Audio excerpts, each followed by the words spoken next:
What's going on, everyone? Today I'm going to be giving you a non-spoiler review for The Hunger Games, The Ballad of Songbirds and Snakes. So of course, I do have reactions to the prior Hunger Games films all on this channel. If you haven't checked those out, definitely check them out. I did them about 2 years ago and I loved them. Honestly, I think it's one of my favorite movie franchises ever, and even with just having 4 movies.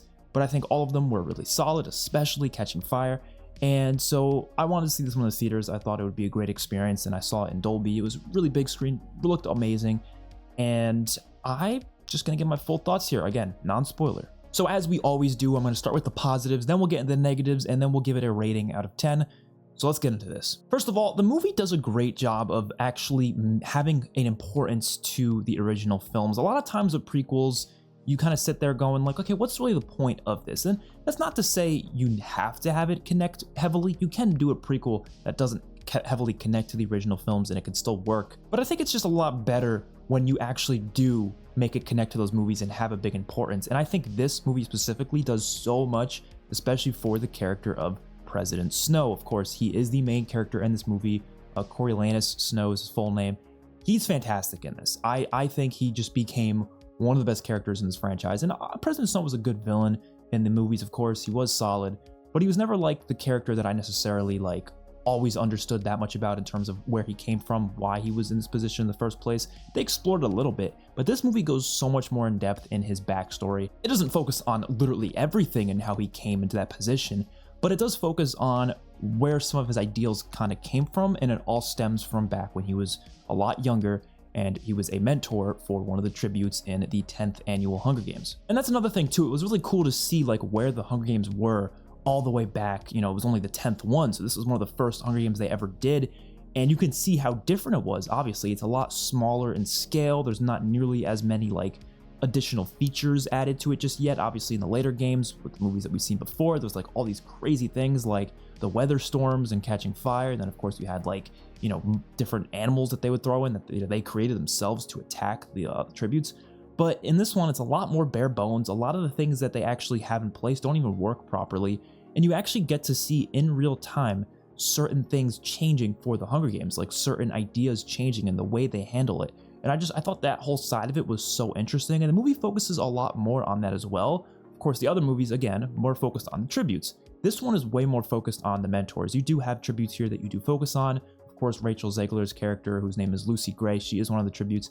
She's fantastic in this, but she's really not the star, though. Like, I feel like the star is Coriolanus Snow, who is played by, I believe, Tom Blythe is his name. I've never heard this actor before, never seen him in anything, but he was amazing. He was easily the standout here. And then also on the side of the, you know, behind the scenes of the games and such, you also had 2 of probably the best characters in this movie, honestly. And it was mainly because of the performances, but you have Peter Dinklage's character, who was Casca Highbottom. I just kind of called him Highbottom because that's the name they mostly refer to him as. He was the dean.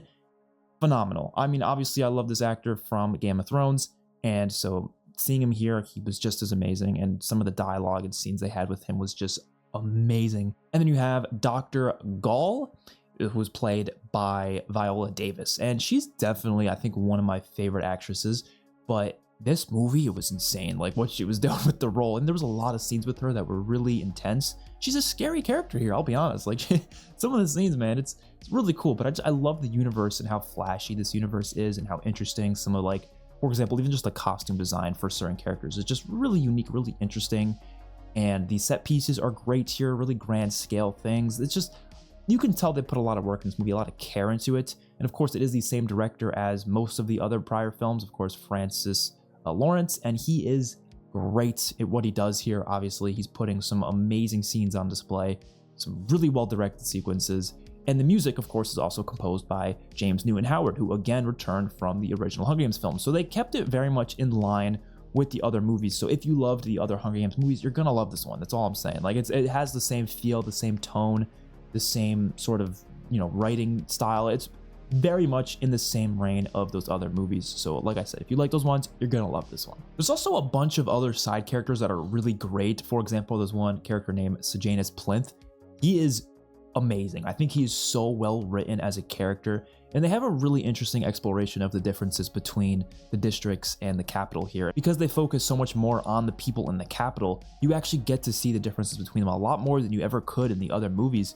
And you get to see some of the perspectives and different, ideas of people within the Capitol as well. And a lot of them are not okay with what's happening to the tributes. It's not this like, all of them are evil and they just want to kill all the tributes. A lot of them don't like it. A lot of them are against it. And you see this within some of these characters where they are very much against it, but there's really nothing they can do about it because at the end of the day, it's not up to them. It's not up to the individual people. It's up to the entire system as a whole. And it's also very dark. I would argue this is way darker than any of the other movies. Like some of the stuff they do is borderline R-rated stuff. It's a PG-13 movie, so they obviously can't show like some of the more brutal stuff, but all you need is the implication of what's happening. And even some of the things they do show, I'm like kind of surprised they showed that in a PG-13 movie. It's dark stuff. And of course it's based on the book, but like, again, like I said, there's stuff that they just show, and I'm like, damn, I'm glad they showed that. And the tone is always kept very consistent. I'm very glad they never got stuck in that. And I don't want to bitch about Marvel, but I'm glad they never got stuck in that, like, oh, let's just throw in a bunch of humor like some other movies do. There's really none of that here. There are funny moments, don't get me wrong, but it's never like inorganic, just shoving in for the sake of getting laughter out of the audience. This movie is very serious all the way through. It's dark, it's gritty, and I would even argue brutal in some places. And let's get into the negatives. There's really not many things I'm gonna say in this section because I really don't have any things I didn't like about it. I think my only arguments would be the game itself wasn't nearly as good as the other ones in the other movies, but the thing is movies wasn't really focused on that. That wasn't the whole purpose of this. It wasn't to just show another game, but for the game itself, yeah, it was smaller scale. There wasn't as many like crazy locations and set pieces. It was just one location. And it was good. I enjoyed it, but like when you compare it to some of the other Hunger Games movies, of course it doesn't compare. And that's not really a big problem because like I said, it's not the focus of the movie, but it is something I had to mention at least because I did think about that when I watched it. And also the third act of this movie, although I really enjoyed it, it felt like a completely different movie. It almost felt like there's a way they could have turned this into two movies because it is a long movie. But in another sense, I don't really think that would have worked just because of how they would have to have ended the first movie. I don't think it would be a completed story and it would kind of feel weird. So I do think it's a lot better the way they did it by just doing one full movie, but I do think that the third act feels so disconnected from the first two acts that it was kind of a jarring experience in the theaters, but it's really not a big problem because it still is really great stuff. So I didn't hate that. I just thought I'd throw it in the negatives because it was something I thought about as a jarring sort of change in the movie. I will say the first two acts are a lot better. I think the first two acts are by far the best parts of the movie. And that's really all I have to say about this movie. I don't really think there's many other negatives I can think of. I think it's a very solid film. It's definitely one of the best of the Hunger Games movies. So for a rating, I'm gonna give it a 9.2 out of 10. It's pretty high. It's not perfect, but it's pretty damn close to it. I haven't read the book, so I don't really know how close it is to the books. I don't know how well of an adaptation it is, but for a casual movie fan of this franchise, I think it's great. I think it's definitely a worthwhile film, and I don't think there's any more books other than this, but I could be wrong, but I guess they can make more books in the future, or maybe they can make movies that aren't even based on the books. I have no idea, but I think there's definitely a lot to explore in this universe, and this movie is definitely a worthwhile prequel to the Hunger Games movies. So let me know your guys' thoughts in the comment section down below. If you saw the movie, did you like it? If you didn't see it, are you gonna go see it? Are you excited? Let me know in the comment section down below. I will see you guys on my next one. Peace out.